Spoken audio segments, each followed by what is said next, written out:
Today I am sharing something from a book that I've been reading called Gods at War by Kyle Idleman. It's about idols.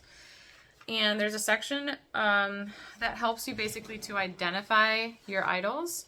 And I think this is really good because very often a part of a healing journey is surrendering an idol. Sometimes we have to surrender to the process of healing, or surrender to the idol of perfect health, or the body that you've idolized and visualized your entire life, and maybe that's not the body that you're actually going to be your healthiest version of yourself in.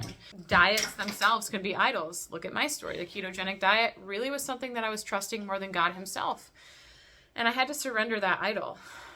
And so anyways, I'm going to make a brief video taken straight from this book because I thought this was so good. It helps us to identify our idols. The first one is what disappoints you. If you were to identify your greatest disappointments, where would you point? The realm of career, the lives of your children, your marriage, or your sex life? Have you ever thought that our disappointments are God's way of reminding us that there are idols in our lives that must be dealt with? So basically it's saying if something disappoints you greatly, did you place too much weight on that one thing?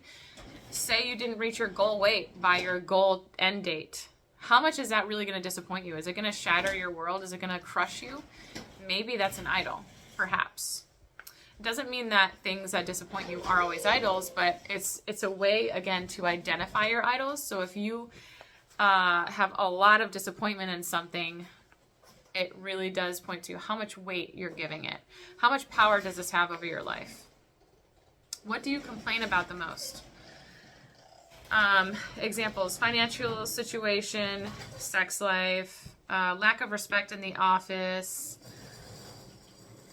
sports. What we complain about really reveals what really matters to us. Whining shows what has power over us. This convicts me. Okay, we have flies. We have had flies in our house. I don't know where they're coming from.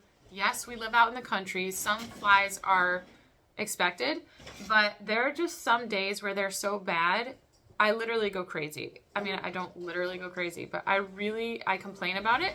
And Tyler has gotten to the point where he's like, I don't want to hear about the flies. So I just keep it to myself. And that's definitely something that has too much power over my emotions. I get very angry when there are bugs in my house. They can be outside because that's where they belong. But when they're in my house and I can pretty much spot one wherever I look, it makes me feel crazy. So yeah, I'm convicted there. I do complain about flies. Another strong example, I think, is people complaining about the way that they look, their weight. It's one thing to have a goal. It's another thing to complain about it all the time. I'll just leave it at that. The next way to identify your idols. Where do you make financial sacrifices? The Bible says where your treasure is, that's where your heart is also. Where your money goes shows what God is winning your heart. And that's a God with a little g. So where your money goes shows what God is winning your heart. And so releasing my finances to God like that, and I get to tithe all the time when I get paid. And if you can't tithe, then God doesn't have your heart. And there's a spirit behind money. It's mammon. And I really do believe that if you have a hard time tithing, you got to work through it. I would highly encourage you. And this changed my life. I had a hard time tithing for a long time. You know, what if I don't trust the church? What are they going to use the money for? Is it something that is really honoring to God? That is not up to us to decide. When you're a part of a church, and you should be, because that's part of God's design, and he says to not, don't forsake the assembly of the saints. So it's important to be a part of a church, in my opinion. We are called to tithe 10%. We get to tithe 10%. We get to give back. Anything that ends up in my pocketbook was God's to begin with. It is God's to begin with, and I'm going to give back. And anything beyond that it's not just a tithe, but it's an offering.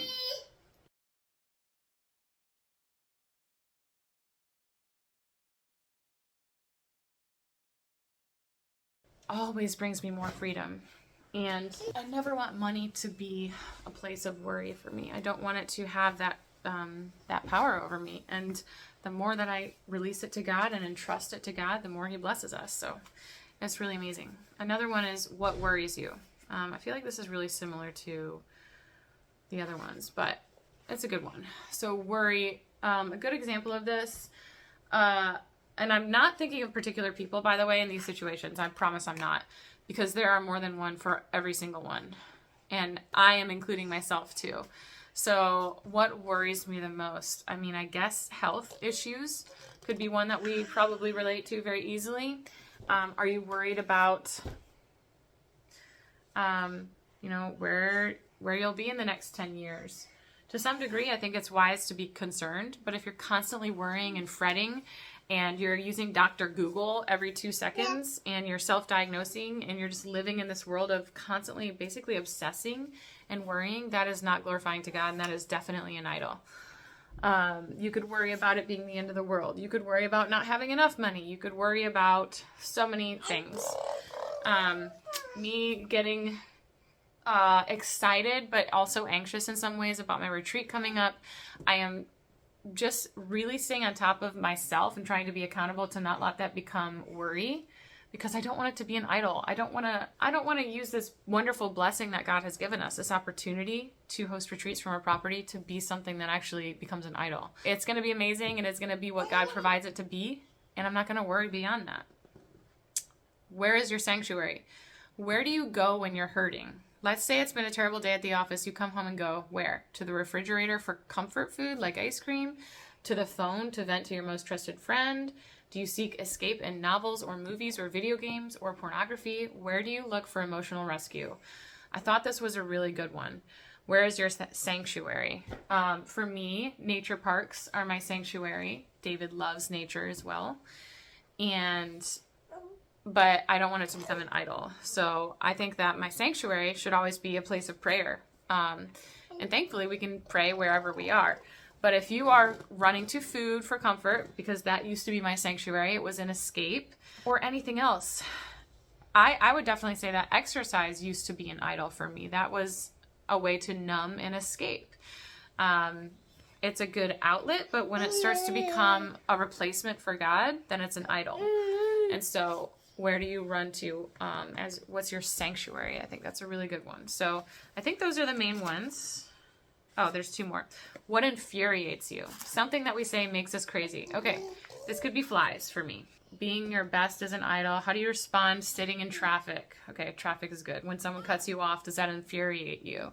What's the real issue here? Maybe your quick temper reveals the oldest idol of them all, the God of me. So if something infuriates you, maybe someone points out something you did wrong and you get super defensive and infuriated, or you feel like you've been misjudged and misunderstood. Guess what? That's part of life. We're all going to be misunderstood. Life is not fair. And if that infuriates you, then maybe you place a little too much weight on the God of yourself. Perhaps. Not always. Just perhaps. Just a suggestion. The last one is, what are your dreams? If nightmares are revealing, so are daydreams, the places we choose for our imagination to go. What fantasy has a grip on you and puts a twinkle in your eye? Do you dream of being the next American Idol, or maybe a first-round draft pick? I don't even know what that means. Aspirations are fine, but the question is why you aspire to those things. Is your motivation to give God glory, or is your motivation your own glory, fame, and fortune? So I'll just use myself as an example. I am grateful that I'm not Instagram famous. I'm grateful that I'm not YouTube famous. I really just don't want that kind of spotlight, because it puts more pressure on me. And so that's an example of where that could quickly become an idol, where I want God to use me for our retreats and my business and what I'm doing. This is really a ministry. And so I hope he uses this video to minister to you. Hey, time to go, time to eat. Okay. So I think that's it. It's been 10 minutes. I hope that this helped you to identify some idols. It's a really strong topic, and I think all of us could really identify some idols. All right, that's all.